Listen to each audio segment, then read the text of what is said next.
നമഃ പരമഋഷിഭ്യഃ. ഓം വാഗ് യജ്ഞേന കൽപതാ. 15ാമത് അനന്തപുരി ഹിന്ദു മഹാസമ്മേളനം ഇവിടെ നടന്നുകൊണ്ടിരിക്കുകയാണ്. ഇന്ന് 3ാം ദിവസം വനിതാ വേദിയാണ്.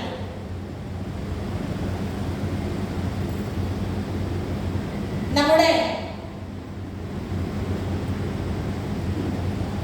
പ്രപഞ്ചത്തിന്റെ ശക്തി വൈഭവം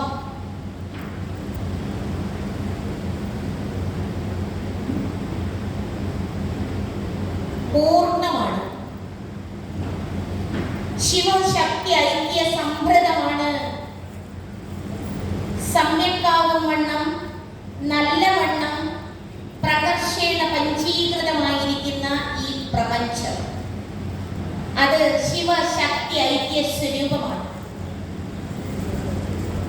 ആ ശക്തി തന്നെയാണ്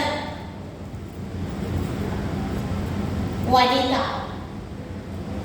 നമ്മുടെ രാജ്യത്തിന്റെ സംരക്ഷണവും പുരോഗതിയും വൈഭവവും ഒക്കെ ചിന്തിക്കുമ്പോൾ ഈ രാജ്യത്തിന്റെ പുരോഗതിയുടെ അർത്ഥശക്തി സ്ത്രീകളിൽ നിക്ഷിപ്തമാണ്. സ്ത്രീകളാണ് സമസ്ത മേഖലകളിലും ലളിതാ പരമേശ്വരിയുടെ പ്രത്യക്ഷ പ്രതിരൂപങ്ങളായി പ്രശോഭിക്കേണ്ടത്. സ്ത്രീകൾ ആ അദൃശ്യവും ആദ്യന്തരഹിതവുമായിരിക്കുന്ന ആദിപരാശക്തിയുടെ പ്രതിരൂപങ്ങൾ തന്നെയാണ്. എന്നാൽ തിരിച്ചറിയുന്നില്ല എന്ന് മാത്രം. സത്യം തിരിച്ചറിയാതിരിക്കുന്നതിന്റെ പേര് അജ്ഞാനം അഥവാ അറിവില്ലായ്മ എന്നാണ്. സ്ത്രീ പുരുഷൻ എന്നീ ഭേദങ്ങൾ എങ്ങനെ നിലവിൽ വന്നു എന്ന് നാം ചിന്തിക്കണം. മനുഷ്യൻ എന്ന ജാതിയെ കേന്ദ്രീകരിച്ച് പറയുമ്പോൾ മാനവ കുലത്തില് മനുഷ്യൻ വസ്ത്രത്താൽ വിഭിന്നനാകുന്നില്ല. വസ്ത്രം വസ്ത്രം തന്നെയാണ്, അല്ലേ? മാനവകുലം ഏകമാണ്. അതുപോലെ ശരീരം എന്നത് ഒരു വസ്ത്രമാണ്.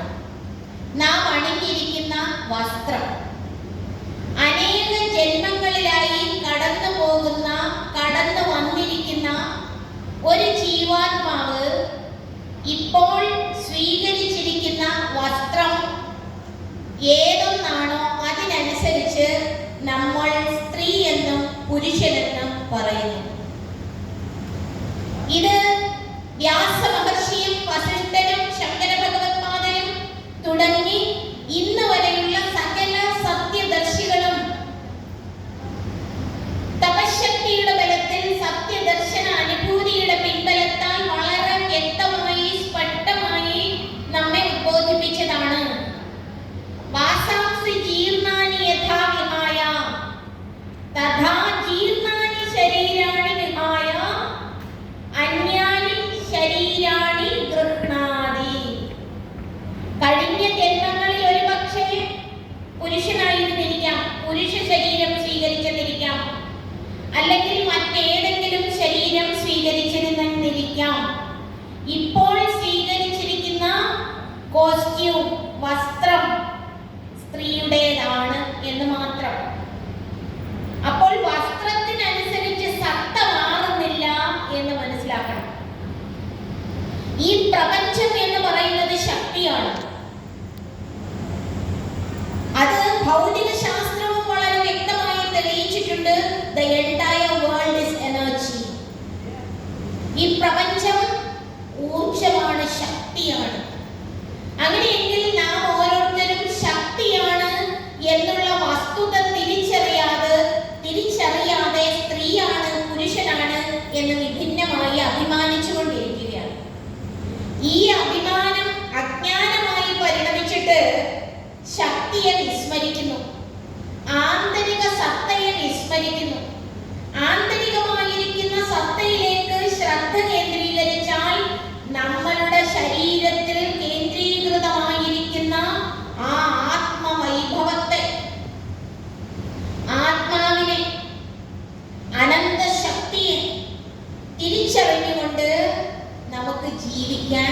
കഴിയും.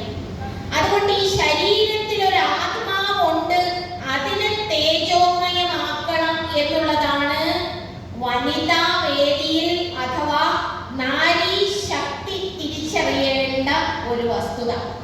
നാരി അബലയാണ്, ചപലയാണ് എന്നൊക്കെ ഉള്ളത് പര്യായ പദങ്ങളായി ഇന്ന് മലയാള ഭാഷയിലോ മറ്റ് ഭാഷയിലോ ഒക്കെ ഉണ്ട്. പക്ഷേ യാഥാർത്ഥ്യം അങ്ങനെയല്ല. നാരായണീ ശക്തിയാണ് നാരീ ശക്തി. ഈ നാരീ ശക്തിയെ തിരിച്ചറിയാതെ ആ ശക്തിയെ ഉദ്ദീപിപ്പിക്കുന്നതിന് വേണ്ടി, പ്രചോദിപ്പിക്കുന്നതിന് വേണ്ടി, പ്രേരിപ്പിക്കുന്നതിന് വേണ്ടി പ്രബോധനങ്ങൾ നൽകുന്നതിന് പകരം ഇന്ന് നാരി സുരക്ഷിതയല്ല എന്ന് പറഞ്ഞ് പ്രചരിപ്പിക്കുന്നു. ഈ സുരക്ഷിതത്വമില്ലായ്മയ്ക്ക് കാരണം എന്താണ് എന്ന് ഇവിടെ ഇരിക്കുന്ന ഓരോരുത്തരും കൃത്യമായി ചിന്തിക്കണം. സുരക്ഷിതത്വമില്ലായ്മയ്ക്ക് കാരണം എന്താണ്? ശക്തി എവിടെയാണ് ഇരിക്കുന്നത്? പുറത്താണോ അകത്താണോ? ശക്തി ഉള്ളിലാണോ പുറത്താണോ? ഇന്ന് ശാരീരിക ശക്തി വർദ്ധിപ്പിക്കുന്നതിന് വേണ്ടിയിട്ട് കരാട്ടെ പഠിപ്പിക്കുന്നു, കളരി പഠിപ്പിക്കുന്നു. ശാരീരിക ശക്തി വർദ്ധിച്ചത് കൊണ്ട്, മസിൽ പവർ കൂട്ടിയത് കൊണ്ട് ഒരാൾക്ക് ആന്തരിക നൈർമല്യമോ ആന്തരിക ശക്തിയോ കൂടുതലാകുമോ? ഇല്ല. ആന്തരികമായ പവിത്രത, നിർമ്മലമായ ബുദ്ധി, മാനസിക ശക്തി ഇവ വർദ്ധിപ്പിക്കുന്നതിന് പകരം പല രീതിയിലും ഇന്ന് തെറ്റായിട്ട് സ്ത്രീ ശക്തിയെ മനസ്സിലാക്കി അതിന്റെ പ്രചാരണത്തില് ആ അജ്ഞാനത്തിന്റെ കൂടുതൽ കൊണ്ട് സ്ത്രീ സമൂഹം എല്ലാ തരത്തിലും അധപ്പതിച്ചുകൊണ്ടിരിക്കുകയാണ് എന്ന് പറയാതിരിക്കാൻ നിർവാഹമില്ല. പറഞ്ഞേ മതിയാകൂ. അമ്മമാർ തന്നെ കുഞ്ഞുങ്ങളെ എങ്ങനെ വളർത്തിക്കൊണ്ടു വരണം എന്നുള്ള യാഥാർത്ഥ്യം വിസ്മരിച്ചുകൊണ്ട് ജീവിതം നയിക്കുകയാണ്. ആണോ അല്ലയോ? അതെ. സഹനത്തിന്റെ ശക്തി എങ്ങനെ ഒരു കുഞ്ഞിൽ വളർത്തിയെടുക്കണം? നമ്മളുടെ കയ്യിൽ ഒരു അസ്ഥി ഒടിഞ്ഞാല്, ഇടത്തെ കയ്യിലെ അസ്ഥി ഒടിഞ്ഞു എന്ന് വിചാരിക്കുക. ആ അസ്ഥിയാണ് ഈ ഇടത്തെ കയ്യെ നിലനിർത്തുന്നത്, അല്ലേ? അതിന്റെ ഉള്ളിലിരിക്കുന്ന ബോൺ, ആ ബോൺ ഫ്രാക്ചർ ആയാൽ, ഒന്ന് തൊട്ടാല്, ഒന്ന് അനങ്ങിയാല്, എവിടെയെങ്കിലും ഒന്ന് ഏതെങ്കിലും തരത്തിലൊരു എക്സ്റ്റേണൽ പ്രഷർ വന്നാല് നല്ല വേദനയായിരിക്കും. എന്നാൽ വലത്തെ കൈക്ക് ഫ്രാക്ചർ ഇല്ല. അവിടെ അങ്ങനെ തള്ളോ ഉന്തോ എന്തെങ്കിലും കൊണ്ടാൽ വേദന അനുഭവപ്പെടുമോ? ഇല്ല. ഇതുപോലെ നമ്മളുടെ ആന്തരിക ശക്തി പൂർണ്ണമാണ് എങ്കിൽ, പ്രചോദിതമാണ് എങ്കിൽ, പ്രഭാപൂരിതമാണ് എങ്കിൽ നമ്മൾ ബാഹ്യമായ സമാജത്തിന്റെ ദുഷ്പ്രഭാവത്തിന് പെട്ടുപോകുകയില്ല.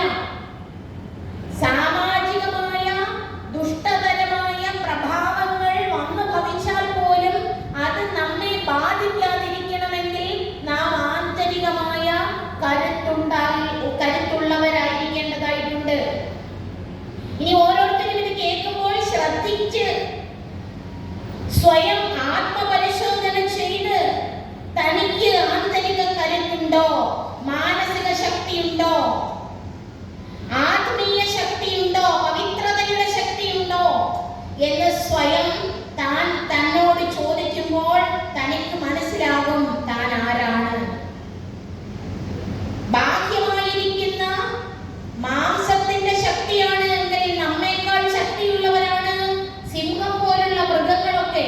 അപ്പോഴും സ്ത്രീയും പുരുഷനും ഏത് തരത്തിൽ വ്യത്യസ്തമായിരിക്കുന്നു എന്ന് മനസ്സിലാക്കണം. ജുങ്ങിന്റെ സൈക്കോളജി അനുസരിച്ച് നോക്കിയാല് ഫെമിനൈൻ ആർക്കിയോടൈപ്പ് മാനിലുണ്ട്, പുരുഷനിലുണ്ട്. അതിനെ അനിമ എന്ന് പറയും. അനിമസ് എന്ന് പറഞ്ഞാൽ സ്ത്രീയില് മസ്കുലൈൻ ആർക്കിടൈപ്പ് ഉണ്ട്. അപ്പൊ സ്ത്രീയിലും പുരുഷനിലും രണ്ട് തരത്തിലുള്ള മാനസിക ശക്തി വൈഭവങ്ങളുണ്ട്. ഇത് പ്രപഞ്ചത്തിന്റെ കോസ്മിക് കോൺഷ്യസ്നസ്